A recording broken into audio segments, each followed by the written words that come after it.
10 पट्टे हो जाएंगे।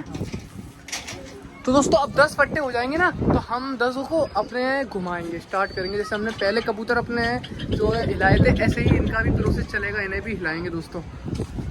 तो अभी हमारे ये देखें पट्टे कितने एंजॉय से खाना खा रहे हैं, ये देखें बहुत भूखे। तो और इधर रैबिट भी इतने खुश होकर खा रहे हैं ये घास।